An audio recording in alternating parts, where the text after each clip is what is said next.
Hello kids, welcome to science session. We are doing living organisms and their surroundings. So today it's the third part where we are discussing about characteristics of living beings. So अब तक हमने क्या क्या learn कर लिया? Let us look at this. So ये हमने characteristics, the characteristics that are marked by green color, this means we have learned all these aspects in detail. Like all living things need food, ये हमें पता चल गया. All living things show growth, ये भी हमने देख लिया जब हमने छोटा प्लांट सैपलिंग और हमने वो दहन का एग के बारे में देखा था. लिविंग थिंग्स रेस्पायर, ये हमने देख लिया कि उसमें ब्रीदिंग भी चलता है इन रेस्पिरेशन. ब्रीदिंग और रेस्पिरेशन का difference is now very clear to you. है या नहीं है? Any confusion? अगर कंफ्यूजन है तो एक बार मैं फिर से रिवाइज कर रही हूं, बिकॉज हम लोग ये दोनों चीजें मिक्स कर देते हैं. But you should understand there is some difference also. Breathing एक सिंपल फिजिकल प्रोसेस है जहां पे we are taking inside the air and taking out the air. But respiration is क्या है? याद है? What is respiration? When our body is absorbing oxygen and that oxygen is reacting with food and producing energy. तो energy हमें जो मिल रही है that is by the process of respiration. अभी हमने प्रीवियस सेशन में देख लिया था living things respond to stimuli. देखा था या नहीं देखा था? यस. हाँ, हमने जैसे हमारा क्या होता है जब किसी कांटे पर पैर चला जाता है, we take off our leg. हाँ, when we are coming from a dark room to a very lighted room, we close our eyes, we reduce the size of our eyes. So that is the response that we are showing. देखा था या नहीं? और वो जो कांटा का चुभना, सन या कोई ब्राइट लाइट होना, that is considered to be the stimulus. All living things excrete, ये भी हमने देख लिया था कि it is not only plants, it is not only animals या humans, but plants also show the process of excretion. आज जो हम लोग कर रहे हैं डिस्कस वो है all living things reproduce their own kind and all living things move. अब हम ये देखते हैं नाउ ये जो लिविंग थिंग्स रिप्रोड्यूस है, can you see this bird? What are these? सबसे पहले आप इसी को रिकॉग्नाइज करें. इसको क्या कहते हैं? Yes, this is a nest.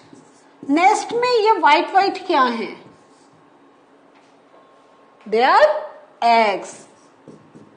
तो नाउ आपको मालूम है एग्स में से क्या निकलेगा? ये बेबी बर्ड्स है ना, देख रहे हैं यहां से baby bird and this is the mother bird. तो देख रहे हैं. और ये एग्स कहां से आए? Yes, this bird has laid the eggs and from these eggs they are getting some more birds of the same kind. है या नहीं है? तो animals reproduce their own kind. यहां अब ये जो एग है, तो एग लेग हमारे तो बहुत है. हमारा क्या है? चिकन भी है, जो हैन है वो भी एग ले करता है, स्नेक्स एग ले करते हैं. ऐसे number of other animals who lay eggs. Crocodile egg ले करता है, फ्रॉग एग ले करता है.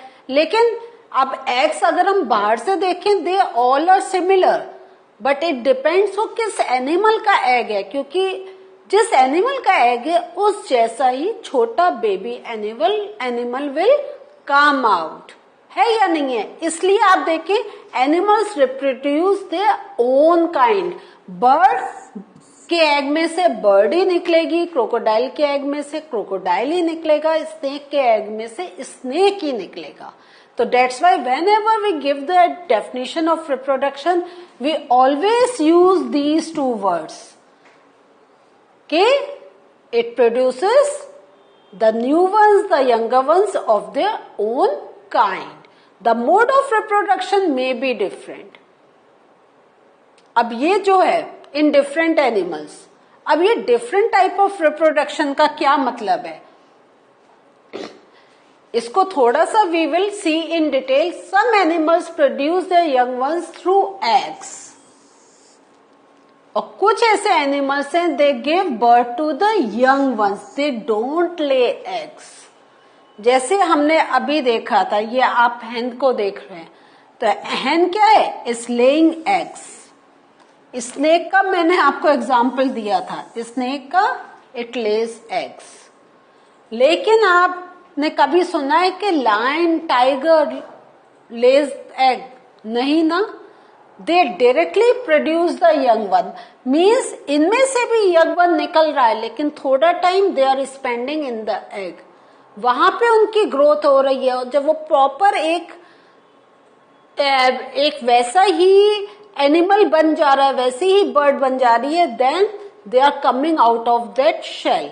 लेकिन यहाँ पे जो डेवलपमेंट होता है it is in the mother's body, और मदर बॉडी में पूरा डेवलपमेंट होने के बाद that baby animal is coming out. So आप लायन टाइगर का देख लें, आप एलिफेंट का देख लें, तो इस तरीके से वी आर सीइंग कि reproduction is of two types, either by laying eggs और by giving birth directly to the young ones. अब रिप्रोडक्शन हमने क्या करा है, हमने पढ़ा है कि प्लांट्स एनिमल्स दोनों को हमने लिविंग कैटेगरी में रखा है.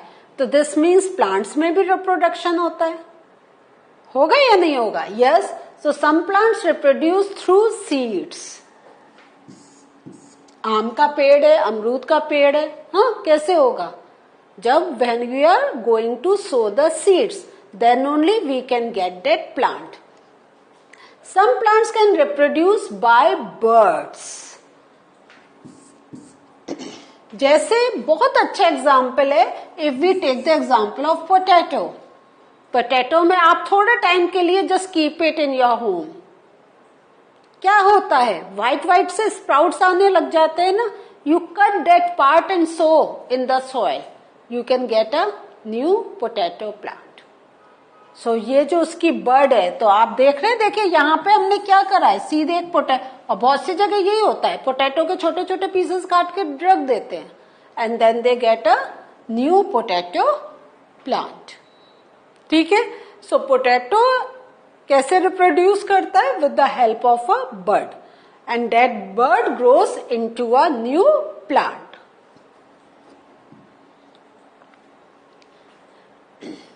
और अब हम प्लांट्स में भी देख रहे हैं डिफरेंट मोड ऑफ रिप्रोडक्शन.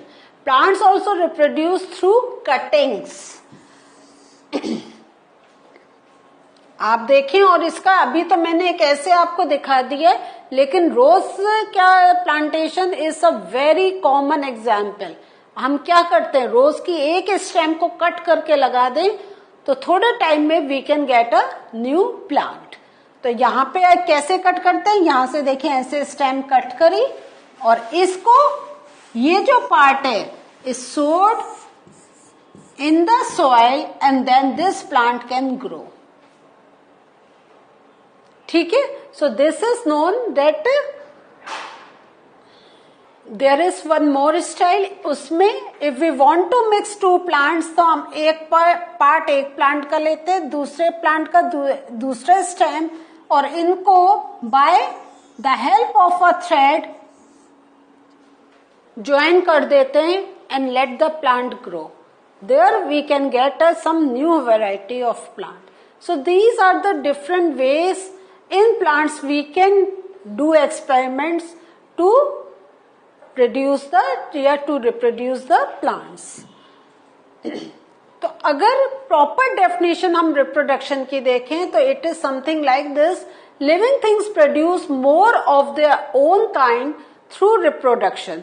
तो आप देख रहे हैं ना, हमेशा, जैसा I have told you before, this is very important, more of their own kind. It takes place in many different ways for different organisms. जैसे हमने एनिमल्स में देखा, egg laying, giving directly birth to the young ones. Plants में हमने देखा bird से होता है. कटिंग से होता है, even we can join two stems. ऐसे अभी प्लांट्स में यही लिमिटेशन नहीं है, there are many more different methods with the help of which these plants reproduce. कहीं आपको स्पोर्ट्स का आएगा, and there are many other aspects, many other modes of reproduction. Now, what is the importance of reproduction? Why there is a need that the जो animals हैं, जो plants हैं, they should produce more of their own kind? उसका reason सबसे जब बड़ा जो है, क्योंकि जितना भी अगर हम लिविंग ऑर्गेनिज्म की बात करें तो living organism some or the other day they have to die. इवन प्लांट्स की भी लाइफ होती है, ठीक है। नाउ अब क्योंकि ये जो हमारे एक जो हमारा कोई एक जो टाइप है वो अगर जैसे डाई हो रहा है तो क्या होगा, अगर वो अपने जैसा प्रोड्यूस नहीं करेंगे तो can we get more of those kind, है या नहीं। अगर एनिमल्स, अगर we take the example of dog, अगर डॉग रिप्रोड्यूस नहीं करेगा तो वो डाई हो गया, next can we get any other dog, नहीं होगा ना। Same with human beings, same with plants. अगर हम प्लांट्स के सीड को सो नहीं करेंगे तो एक बार अगर मैंगो ट्री है वो डाई हो गया, can we get more mango trees, no. तो this is the reason, because organism die, particular type of organism can survive over thousands of years only if they reproduce their own kind. वो आगे बहुत time तक वो जो type है, वो kind है, can be on this earth, because वो एक जनरेशन से दूसरे जनरेशन यहाँ पर हैं उस फॉर्म में। अगर आज हम अमरूद, हमें बहुत अच्छा पेड़ है, हम डेली डेली डेली खा रहे हैं, बट अगर हम उसका सीड कहीं और सो नहीं कर रहे हैं तो वंस डेट, बिकॉज अगर हो सकता है आंधी तूफान आए जिसमें वो गिर जाए या उसकी लाइफ पूरी हो जाए, तो कहां से हमें फिर से अमरूद खाने को मिलेगा। No, we can not get that plant until unless we sow its seed to get a new plant. एक और जो एक्सपेक्ट हमने देखनी है कि living things move, animals move from one place to another, है या नहीं है, and also show other body movements. तो it is not that they are just moving, मतलब वो एक जगह से वो है, they show body movements also. तो बॉडी मूवमेंट में एक जैसे हमें यहाँ पे ये क्या है, this girl is not moving लेकिन बेंड कर रही है। तो अभी if I am just moving this hand तो क्या है, मूवमेंट इज देयर लेकिन it is not changing its place, but then also we can say it's a movement.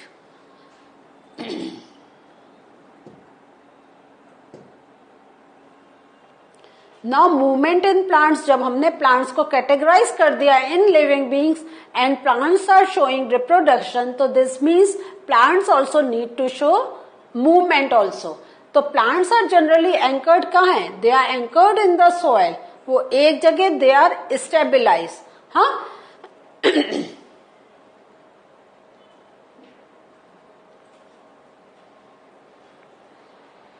so they do not move from one place to another. However, various substances like water, minerals,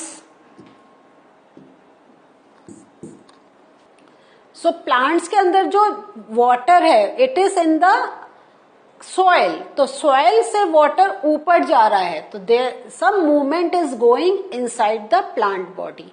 ऐसी leaves से जो खाना बनाया तो वो it is getting transmitted to different parts of the plant. तो there we see the movement of things inside the plant body. और दूसरे टाइप का मूवमेंट जैसे it is called phototropism. What is phototropism, आप देखेंगे कि जो हमारे प्लांट की ग्रोथ होती है इट फॉलो सनलाइट। तो जहां पर सन है तो यहां पर इसको ये सीधे होगा, बट इफ सन साइड में हो गया तो इट विल स्टार्ट बेंडिंग और वो पूरा उसका जो ऑर्गेनाइजेशन हो जाएगा it will be in bended form. तो इसको अगर हम कर रहे हैं तो it is also the stimulus in response thing. Sun is the stimulus and by movement it is showing the response. Movements of non living things, जैसा हमने देखा था कि non living things can also move like bus, car, small piece of paper, clouds, all things can move.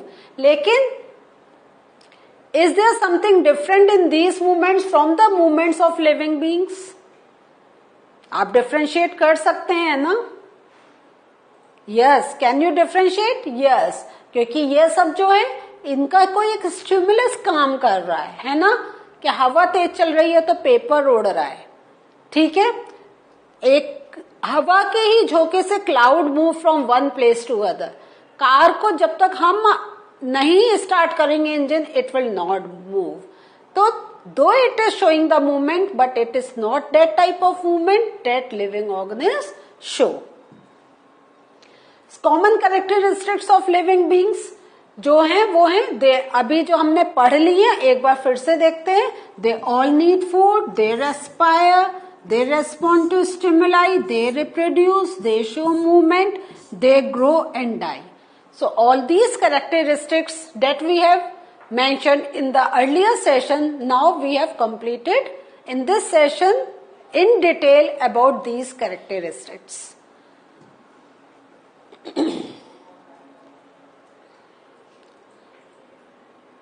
So what did we learn today? Today we learned all the aspects which are essential for any organism to show so that we can categorize them to be living organisms. ठीक है? So this was our learning. In the coming sessions, we're going to discuss some keywords from the same chapter. So till we meet again, bye.